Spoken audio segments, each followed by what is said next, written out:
Assembly సమావేశాలు మొదలు కాబోతున్నాయి. ప్రధానంగా 2 రోజుల పాటు అసెంబ్లీ సమావేశాలు జరుగుతాయి. అసెంబ్లీ సమావేశాలకు సంబంధించి అన్ని ఏర్పాట్లు కూడా ప్రధానంగా చేయడం జరిగింది. ఆంధ్రప్రదేశ్ శాసనసభ, శాసన మండలి రెండు కూడా ప్రధానంగా సమావేశం అవుతాయి. అయితే కూటమి అధికారంలోకి రావడం, తెలుగుదేశం పార్టీ అదేవిధంగా జనసేన, బీజేపీ 3 పార్టీలు కలిసి సుమారు 164 సీట్లు ప్రధానంగా సాధించడంతో ఈ అసెంబ్లీ సమావేశాలకు చాలా ప్రాధాన్యత ఏర్పడింది.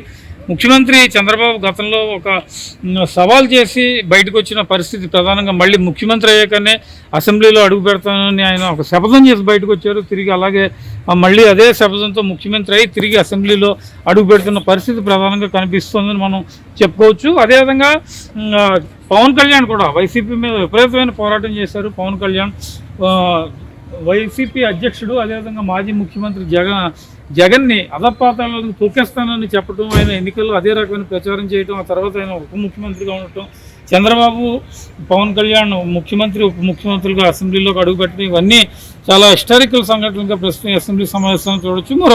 మరోవైపు వైసీపీకి 11 స్థానాలు వచ్చాయి కాబట్టి వాళ్ళు వచ్చి ప్రమాణ స్వీకారం చేస్తారా, అసలు జగన్మోహన్ రెడ్డి అసెంబ్లీలోకి అడుగు పెడతారా, ఈ రకమైన చర్చ కూడా ప్రధానంగా జరుగుతుందని చెప్పుకోవచ్చు. ఓవరాల్గా 2 రోజుల పాటు అసెంబ్లీ సమావేశాలు జరుగుతాయి. ఈ అసెంబ్లీ సమావేశాల్లో కొన్ని కీలక అంశాలు కూడా చర్చించే అవకాశం ఉంది. యాక్చువల్గా అయితే మా ఎమ్మెల్యేలు ప్రమాణ స్వీకారం చేస్తారు, స్పీకర్, డిప్యూటీ స్పీకర్లు ఎన్నుకోవడం జరుగుతుంది. ఈ అసెంబ్లీ సమావేశాల ప్రధాన ఎజెండా. అయితే వచ్చే నెలలో బడ్జెట్ సమావేశాలు కూడా ఒక 1 రోజులు జరగడానికి ప్లాన్ చేస్తున్నారు కాబట్టి దానికి సంబంధించిన విధి విధానాలు కూడా ఈ అసెంబ్లీ సమావేశాలు అయ్యాక బయటకు వచ్చే అవకాశం కనిపిస్తోంది.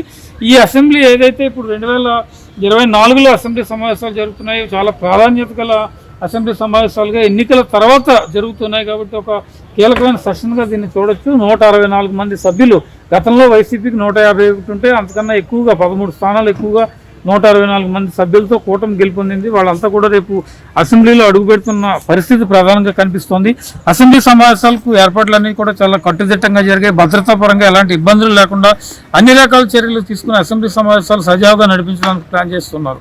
కెమెరా పర్సన్ శ్రీనివాస్తో ప్రసన్న, న్యూస్ 360 అమరావతి.